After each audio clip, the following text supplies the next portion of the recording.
नमस्कार, यो हो समाचारमा स्वागत छ। म शारदा थापा। नमस्कार, म रोहित भण्डारी। सुरुमा अहिलेसम्मका मुख्य समाचार।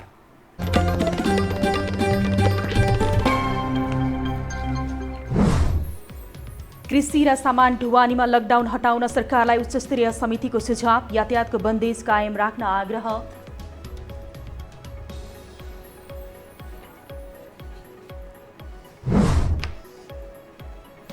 कोरोना भाइरस डिसइन्फेक्ट गर्ने नाममा जथाभावी रसायन नछर्किन स्वास्थ्य मन्त्रालयको चेतावनी। मानव शरीरलाई हानि पुर्याउने दाबी।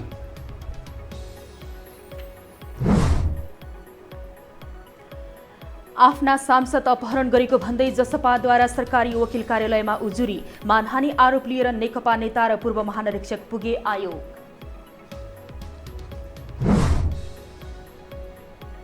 बजेटको मोडालिटी परिवर्तन गर्न सरकारलाई पूर्व अर्थमन्त्रीहरूको सुझाव। कोरोना प्रभावित अर्थतन्त्र उकास्ने किसिमको हुनुपर्नेमा जोड।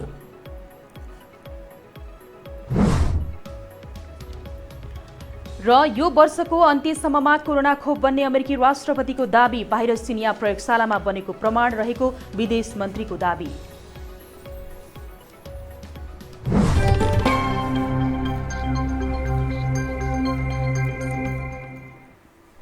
यो हो समाचार, अब विस्तारमा। कोभिड-19 रोकथाम तथा नियन्त्रण उच्चस्तरीय समन्वय समितिले लकडाउनको मोडालिटीका विषयमा छलफल गरेको छ। सिंहदरबारमा आज बसेको समन्वय समितिको बैठकमा वैशाख 25 गतेपछि लकडाउनको मोडालिटी कस्तो हुने भन्ने विषयमा छलफल भएको हो। पछिल्ला दिनहरूमा तराईका जिल्लामा संक्रमणको बढ्दो अवस्थामा रहेको र परीक्षण पनि व्यापक भइरहेको अवस्थालाई मध्यनजर गर्दै 25 गतेपछि लकडाउन कस्तो हुने भन्ने विषयमा बैठकमा छलफल भएको छ। प्रधानमन्त्री तथा मन्त्री परिषद कार्यालयका सचिव नारायण प्रसाद बिडारीले कोभिड-19 रोकथामका लागि अहिलेसम्म भएका प्रयास र आगामी दिनमा लकडाउनको अवस्था कस्तो हुने भन्ने विषयमा छलफल भएको बताउनुभयो। 25 गतेसम्मको बन्दाबन्दीको अवस्था नेपाल सरकारले तोकेको अवस्था छ। त्यसपछिको अवस्थाको बारेमा एउटा आन्तरिक गृहकार्य र विश्लेषणको सिलसिला जारी छ। अहिले लकडाउनका विषयमा आन्तरिक गृहकार्य र विश्लेषणको कार्य जारी रहेको उल्लेख गर्दै सचिव बिडारीले भोलि समितिले लकडाउनको मोडालिटीका विषयमा मस्यौदा तयार गरी सरकारलाई दिन सक्ने बताउनुभयो। सरकारले पछिल्लो समय थप गरेको लकडाउनको अवधि यही वैशाख 25 गते सकिँदैछ।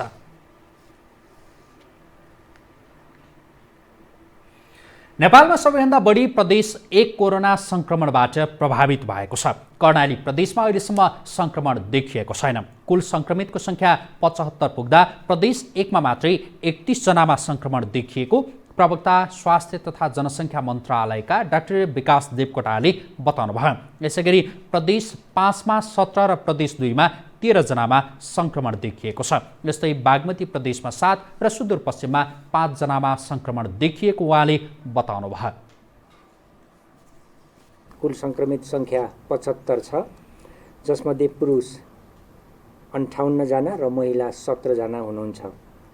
प्रदेश नम्बर 1 मा 31 जना, प्रदेश नम्बर 2 मा 13, बागमती प्रदेशमा 7, गण्डकी प्रदेशमा 2, प्रदेश नम्बर 5 मा 17। यस्तै मन्त्रालयले मानिसको शरीरमा इन्फेक्टेन्ट छर्किनु हानिकारक भएको बताएको छ। मन्त्रालयका प्रवक्ता देवकोटाले शरीरमा केमिकल स्प्रे गरेर कोरोना भाइरस नमर्ने बताउनुभयो।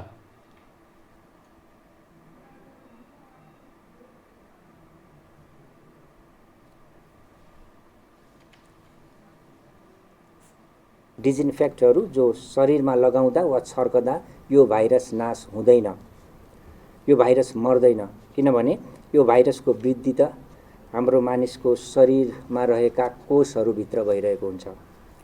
त्यसैले मानिसमा सिधै यस्ता कीटनाशक पदार्थहरू छर्किनु हानिकारक छ।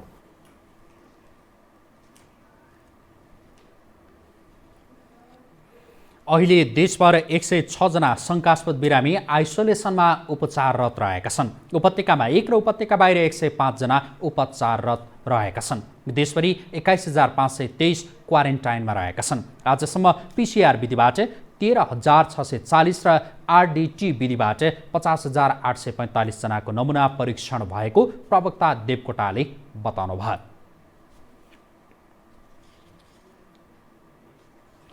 विश्वभर फैलिरहेको कोरोना भाइरस सङ्क्रमणको हालसम्म कुनै उपचार भेटिएको छैन। यस परिस्थितिमा सङ्क्रमणबाट बच्न आफ्नो रोग प्रतिरोधात्मक क्षमता बढाउनु नै उत्तम उपाय हुने चिकित्सकहरूको सुझाव छ। एक रिपोर्ट।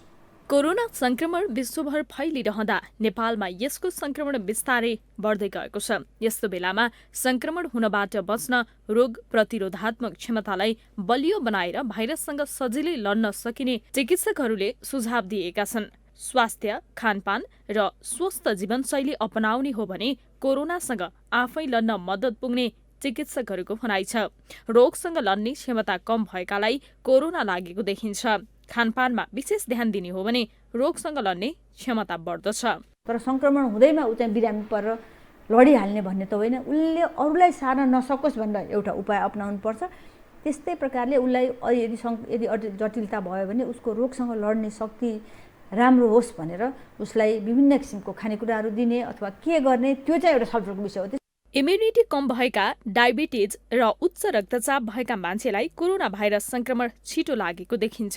60 वर्ष माथिका मानिसलाई बढी जटिल हुन्छ। डायबिटिज, उच्च रक्तचाप र इम्युनिटी पावर कम भएका व्यक्तिले सजगता अपनाउनु आवश्यक छ। जो वृद्ध हुनुहुन्छ, जो कुनै दीर्घ रोगबाट पीडित हुनुहुन्छ, उहाँहरूमा कोरोना हुने सम्भावना बढी छ र कोरोनाको प्रकोप, कोरोनाले हुने मृत्यु पनि यस्ता व्यक्तिहरूमा बढी हुन्छ। भन्नाले इम्युनिटी जसको स्ट्रङ छ उसलाई चाहिँ कोरोनाले त्यति असर चाहिँ गर्दैन। ब्रोकाउलीदेखि हरियो सागसब्जी, गेडागुडी, अदुवा, बेसार, लसुन एन्टी इन्फेक्सन क्षमता भएका मानिन्छन्। यो समयमा धूम्रपान र मदिरापान गर्न नमिल्ने चिकित्सकहरूको सुझाव छ। धूम्रपान र मद्यपानको सेवन बढी गर्नेलाई कोरोनाको असर बढी देखिएको छ। यस्तो समयमा शारीरिक अभ्यास गर्ने, फलफूल, सागसब्जी, दूध, गेडागुडी, दही र भिटामिन पर्याप्त मात्रामा खाएमा भाइरसको संक्रमणबाट जोगिन सकिने चिकित्सकको सुझाव छ। यो हो टेलिभिजनका लागि राधा ढुङ्गाना, काठमाडौँ। अब समाचारमा थप प्रसङ्ग।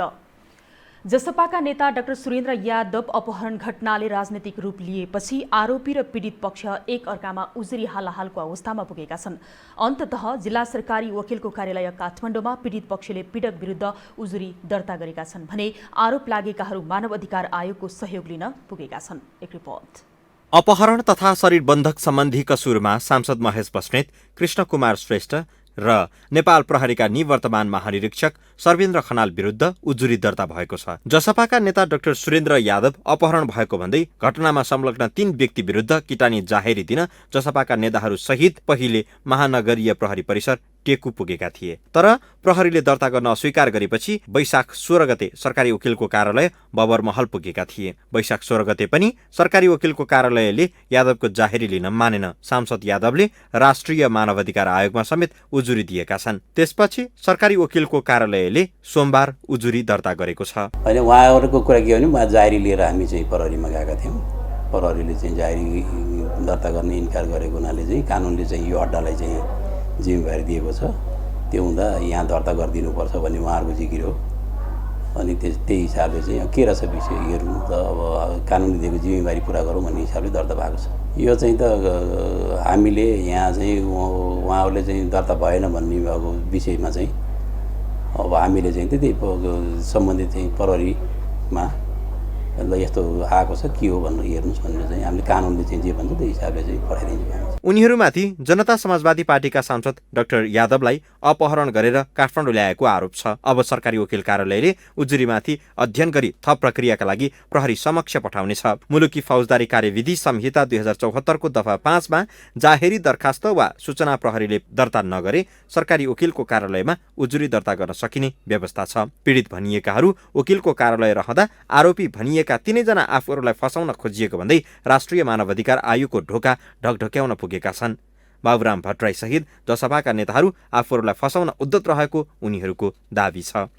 म र म लगायत मेरो परिवार र मलाई शुभेच्छुकहरू सम्पूर्ण म जहाँ बसेँ यहाँ बस्दाखेरि अवस्थामा अस्ट्रेलिया बाहिरदेखिको टेलिफोन आइरहन्छ, किन यस्तो कहाँ हजुर किन मैले मेरो मुभमेन्टमा रेस्ट्रिक्सन कहीँ पनि छैन होला। मेरो मानव अधिकारको हनन हाम्रो भएको छ, मेरो भएको छ, हाम्रो सबैको भएको छ।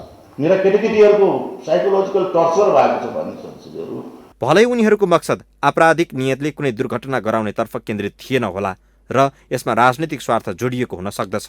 तर प्रहरीको महानिरीक्षक भइसकेका खनाल र बहालवाला सांसदहरू नै यस्ता जबरजस्ती मानिसलाई तराईदेखि काठमाडौँसम्म ल्याउने कार्यमा संलग्न हुनु घृणित कार्य हो। यद्यपि घटना अब कानुनी मार्गमा गएको छ, यसको छिनफानो न्यायालयले गर्ने नै छ।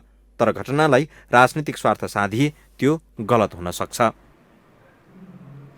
सरकारले कोभिड-19 का कारण रोजगार गन्तव्यमा अलपत्र परेका नेपालीलाई प्राथमिकताका आधारमा स्वदेश फर्काउने बताएको छ। श्रम रोजगार पत्रकार समूहले काठमाडौँमा आज गरेको कार्यक्रममा परराष्ट्र मन्त्री प्रदीप कुमार गेवालीले रोजगारी गुमाएर तथा भिजा सकिएर अलपत्र परेका नागरिकलाई स्वदेश फर्काउन तयारी थालेको बताउनु भएको हो। नेपालीलाई फर्काउने विषयमा अध्ययन गर्न परराष्ट्र मन्त्रालयको नेतृत्वमा सरकारवाला सहभागी रहेको टोली गठन गरिएको उहाँको भनाइ छ। मन्त्री गेवालीले विदेशमा समस्यामा परेका नेपालीको तथ्याङ्क संकलन सुरु भइसकेको, तत्काल ल्याउनु पर्नेको हकमा प्राथमिकताको आधार छुट्याइएको र आवश्यक प्रबन्ध मिलाएर स्वदेश फिर्ता गर्ने बताउनुभयो। हामीसँग समाचार अझै बाँकी छन्, अहिलेलाई विश्राम।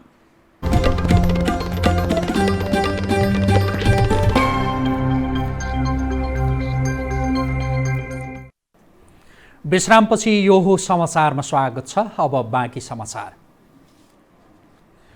कोरोना भाइरस संक्रमणको महामारी विरुद्ध लड्न सरकारले 3 अर्ब 42 करोड रुपियाँ बराबरको बजेट रकमान्तर गरी खर्च गरेको छ। अर्थमन्त्री डाक्टर युवराज खतिवड़ाले स्वास्थ्य जोखिमलाई न्यूनीकरण गर्न चाहिने स्वास्थ्य सामग्री खरिद र जनशक्ति परिचालनका लागि स्वास्थ्य मन्त्रालयलाई 1 अर्ब 8 करोड रुपियाँ र रक्षा मन्त्रालयलाई 2 अर्ब 34 करोड रुपियाँ रकमान्तर गरी निकासा गरिएको बताउनु भएको छ।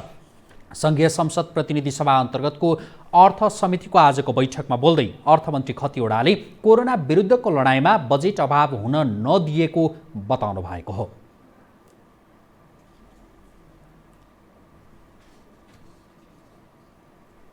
र अन्तर्राष्ट्रिय सहायता परिचालनमा चाहिँ उल्लेख्य प्रतिबद्धता प्राप्त भएको छ। अहिले हामीले करिब 1.5 खर्ब रुपियाँ कोरोनासँग मात्रै सम्बन्धित सरकारले खर्च गर्ने, खास गरी स्वास्थ्य पूर्वाधार, स्वास्थ्य सेवा, राहत र चाहिँ स्वास्थ्य सम्बन्धी दीर्घकालीन पूर्वाधार समेत तयार गर्ने समेत र आर्थिक उत्थानको लागि समेत भनेर परिचालन गरेको स्रोत अहिले सम्झौतित अवस्थामा पुगेकै करिब 1.5 खर्ब जस्तो भएको छ। मन्त्री खतिवड़ाले सरकारले स्थापना गरेको कोरोना भाइरस रोकथाम कोषमा अहिलेसम्म 2 अर्ब 20 करोड रुपियाँ जम्मा भएको र उक्त रकम उद्धार र स्वास्थ्य उपचारसँग सम्बन्धित क्षेत्रमा खर्च गरिने बताउनुभयो। सरकारले कोरोना भाइरसको रोकथामका लागि खर्च गर्ने सम्बन्धमा आवश्यक रकम जुटाउन अन्तर्राष्ट्रिय सहायता परिचालनमा करिब 1.5 खर्ब रुपियाँ प्रतिबद्धता पाएको समेत बताउनुभयो। पूर्व अर्थमन्त्रीहरूले आगामी वर्षको बजेटमा मोडालिटी परिवर्तन गर्न सुझाव दिएका छन्। उनीहरूले कोरोना भाइरसबाट सिर्जित अर्थतन्त्रलाई उकास्न पुरानो प्रवृत्ति त्याग्नुपर्ने बताएका हुन्। एक रिपोर्ट। संसदीय अर्थ समितिको सोमबारको बैठकमा पूर्व प्रधानमन्त्री डाक्टर बाबुराम भट्टराईले बजेटको मोडालिटी परिवर्तन गर्न सुझाव दिए। अर्थमन्त्री समेत रहिसकेका भट्टराईले कोरोना भाइरस संक्रमणका कारण अर्थतन्त्रमा कति असर पार्छ भन्ने विषयमा वस्तुगत ढंगले अध्ययन गर्नुपर्ने धारणा राखे। अर्थतन्त्रको समग्र रूपान्तरणका लागि रोजगारी अभिवृद्धि गर्ने र उत्पादन बढाउने क्षेत्रलाई प्राथमिकतामा राख्ने र राहत वितरण गर्न सबै नागरिकको अभिलेखीकरण गर्ने विषयमा बजेटले जोड दिनुपर्ने उनको भनाइ छ। ठिक ढंगले चाहिँ प्रत्येक वर्ष चाहिँ हामीले खर्च गर्न सकिरहेका छैनौँ, वेस्टेज पनि भइरहेको छ। यसको निम्ति चाहिँ सायद यहाँकै पालामा कति बेला हो हामीले यो सार्वजनिक खर्च पुनर्लाभन आयोग एउटा गठन गरेर त्यसको प्रतिवेदन आएको पनि हो, तर त्यो सार्वजनिक भएको छैन, फाटाफुट्टा आएको छ। मैले सुनेअनुसार त्यहाँ राम्रै सुझावहरू दिएको छ भन्ने पनि छ। त्यसो भएको हुनाले त्यसलाई चाहिँ लागू गरेर जाँदा राम्रो होला। बैठकमा पूर्व अर्थमन्त्री सुरेन्द्र पाण्डेले कोरोना संक्रमणका कारण बेरोजगार भएकाहरूको व्यवस्थापन गर्न नसके विद्रोह हुन सक्ने तर्क गरे।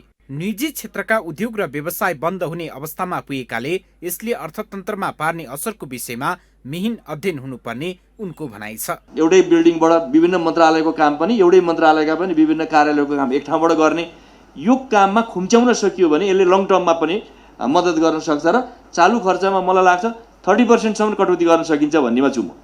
30% यो काम गर्न सकियो भने त्यो पैसा हामी क्यापिटलमा चाहिँ अहिले तत्काल क्यापिटलतिर ट्रान्सफर गर्न नसके पनि बिस्तारै त यो त फेरि कटौती हुँदा त भोलि त क्यापिटल चाहिँ एक्सपेन्डिचरमा हामी बढाउन सक्ने स्थिति आउँछ। त्यस्तै पूर्व अर्थमन्त्री ज्ञानेन्द्र बहादुर कार्कीले कोरोना भाइरसको महामारीका कारण वैदेशिक रोजगारीमा गएकाहरू फर्किँदा बेरोजगारी बढ्ने र रेमिट्यान्स घट्ने मात्र नहुने बताए। त्यो भन्दा पनि बढी समग्र अर्थतन्त्रको प्रणालीमा नै असर पर्ने उनको भनाइ छ।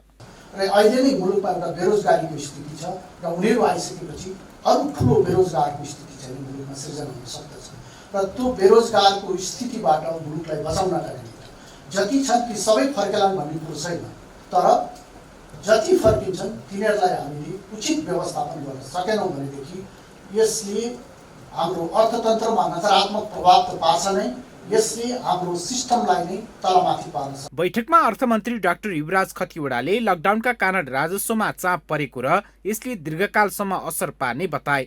सरकारले खर्च गर्ने बजेटका लागि अन्तर्राष्ट्रिय सहायता परिचालन मार्फत रकम जुटाउने कोसिस गरिरहेको पनि उनले जानकारी दिए। राजस्व सङ्कलनमा थप चाप परेको छ। अहिले पछिल्ला दिनहरूमा भन्सार राजस्वमा त हाम्रो लक्ष्यको 1/4 मात्रै उठ्ने गरेको छ, मासिक लक्ष्यको। अहिले चैत्र महिनाको र वैशाखको केही दिनहरूको चाहिँ अथवा 2 हप्तासम्मको स्थिति त्यस्तो छ र समग्रमा चैत्र मसान्तसम्मको मात्रै हामीले लक्ष्यको कुरा गर्ने हो भने चाहिँ राजस्वको लक्ष्यको करिब 80% मात्रै हामी उठाउन अहिलेसम्म सम्भव भएको छ। बैठकमा सहभागी सांसदहरूले विदेशबाट स्वदेश फर्किने र देशभित्रै बेरोजगार भएकाको व्यवस्थापन गर्न कोष निर्माण र बैंक मार्फत कर्जा दिने गरी बजेट ल्याउन सुझाव दिए। कोरोना भाइरसबाट सृजित अर्थतन्त्रलाई सबै पक्ष मिलेर काम गर्नुपर्ने र बजेटले पुरानो प्रवृत्ति त्याग्नुपर्ने उनीहरूको भनाइ थियो। यो समाचारमा अब पालो आर्थिक समाचारको।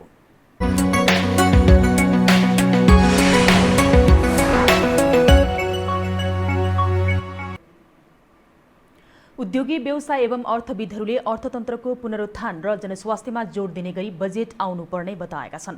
संघीय संसद प्रतिनिधि सभा अन्तर्गत राष्ट्रिय सभाको आजको बैठकमा नेपाल उद्योग वाणिज्य महासंघका वरिष्ठ उपाध्यक्ष शेखर गोल्छाले अर्थतन्त्रको पुनरुत्थानका लागि औद्योगिक वातावरण निर्माण गर्ने र जनस्वास्थ्यको क्षेत्रमा लगानी बढाउने गरी बजेट आउनुपर्ने बताउनु भएको हो। उहाँले भारत निकासीमा 5% र तेस्रो मुलुक निकासीमा 10% नगद अनुदान सरकारले दिनुपर्ने माग आफूहरूको रहेको बताउनुभयो।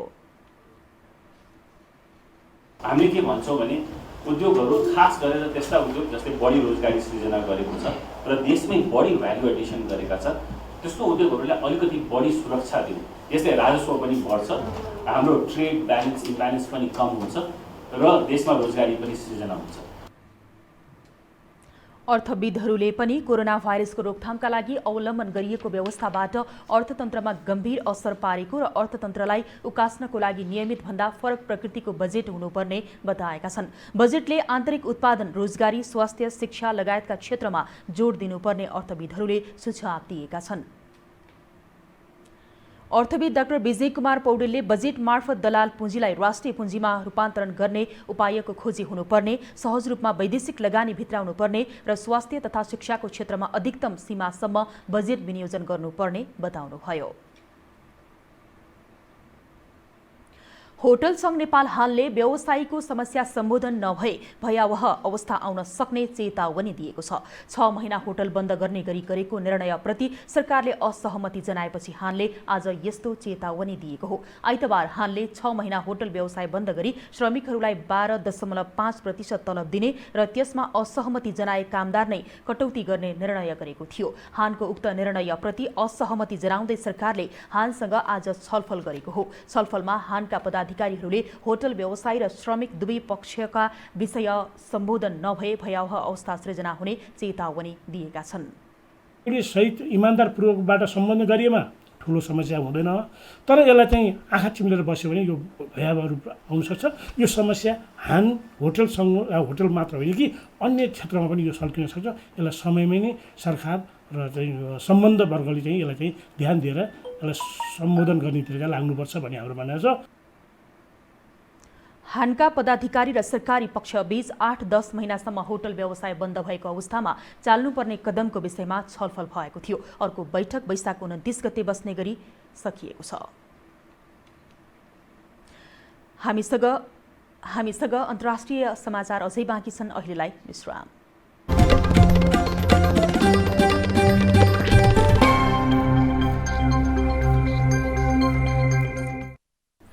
विश्रामपछि यो हो समाचारमा स्वागत छ। अब पालो अन्तर्राष्ट्रिय समाचारको।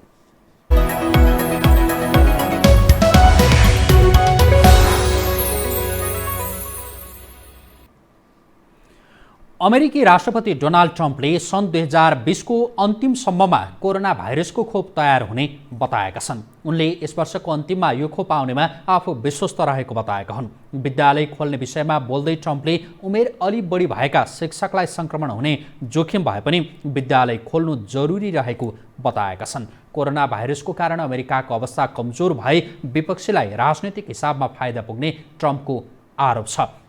यसअघि उनले सुझाउँदै आएको कोरोना भाइरसको औषधिको विषयमा भने यो औषधि निर्माण गर्ने कम्पनीसँग आफ्नो कम्पनीको सेयर नरहेको बताए। उनले यो औषधि प्रयोगमा कुनै नोक्सानी नरहेको र यसको प्रयोगले कोरोना भाइरसबाट मृत्यु हुनेको सङ्ख्यामा पनि कमी आएको दावी गरेका छन्। यस्तै अमेरिकी विदेश मन्त्री माइक पोम्पेओले कोरोना भाइरस कोभिड-19 चिनिया प्रयोगशालामा बनेको पर्याप्त प्रमाण रहेको दावी गरेका छन्। कोरोना भाइरसको उत्पत्तिलाई लिएर अमेरिका तथा चीनबीच आरोप प्रत्यारोप चलिरहेका बेला अमेरिकी विदेश मन्त्री पुनः चीनमाथि आरोप लगाएका हुन्। एक अन्तर्वार्तामा उनले यस्तो आरोप लगाएका छन्। यद्यपि उनले आफ्नो आरोप पुष्टि गर्ने कुनै प्रमाण भने दिएका छैनन्। उत्कृष्ट विशेषज्ञहरूले यो भाइरस बनाएको र यसमा शङ्का गर्नुपर्ने कुनै कारण नभेटेको पोम्पेओको भनाइ छ।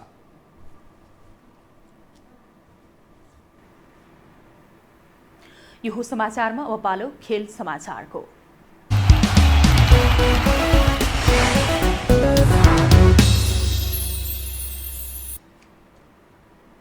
अगस्त पहिलो साता FA कप फुटबलको फाइनल खेल पहिलो साता गर्ने गरी तयारी गरिएको छ। प्रतियोगिताका बाँकी रहेका 7वटा खेल फाइनल हुने गरी अगस्त पहिलो सातामा सञ्चालन गराउन लागि हो। FA कप फुटबलको फाइनल हुन नसके आर्थिक रूपमा ठूलो नोक्सानी हुने भन्दै सोही अनुसार तयारी थालिएको बताइएको छ। 7 खेल खेलाउन वेम्बली स्टेडियम चयन गरिएको छ। FA का CEO मार्क बलिङले सिजनको अन्तिम खेलका रूपमा FA कप फुटबलको फाइनल हुने बताउनुभयो। बाँकी रहेका सबै खेलहरू एकै रङ्गशालामा खेलाउने गरी तयारी भइरहेको उनले बताएका छन्। FA कप फुटबलको क्वार्टर फाइनलमा लेस्टर सिटी र चेल्सी, न्यूक्यासल युनाइटेड र म्यानचेस्टर सिटी, शेफिल्ड युनाइटेड र आर्सेनल तथा नर्विच सिटी र म्यानचेस्टर युनाइटेड प्रतिस्पर्धा गर्नेछन्।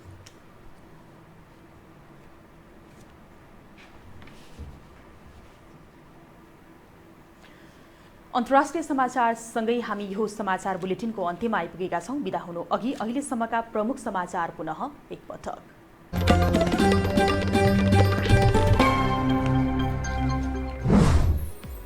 कृषि र सामान ढुवानीमा लकडाउन हटाउन सरकारलाई उच्चस्तरीय समितिको सुझाव। यातायातको बन्देज कायम राख्न आग्रह।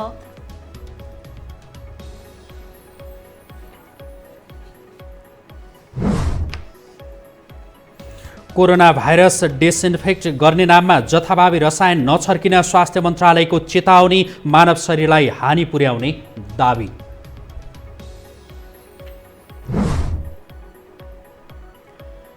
आफ्ना सांसद अपहरण गरेको भन्दै जसपाद्वारा सरकारी वकिल कार्यालयमा उजुरी। मानहानि आरोप लिएर नेकपा नेता र पूर्व महानिरीक्षक पुगे आयोग।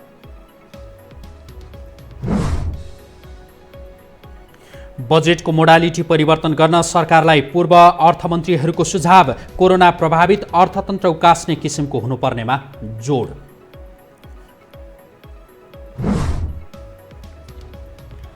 र यो वर्षको अन्त्यसम्ममा कोरोना खोप बन्ने अमेरिकी राष्ट्रपतिको दावी। भाइरस चिनिया प्रयोगशालामा बनेको प्रमाण रहेको विदेश मन्त्रीको दावी।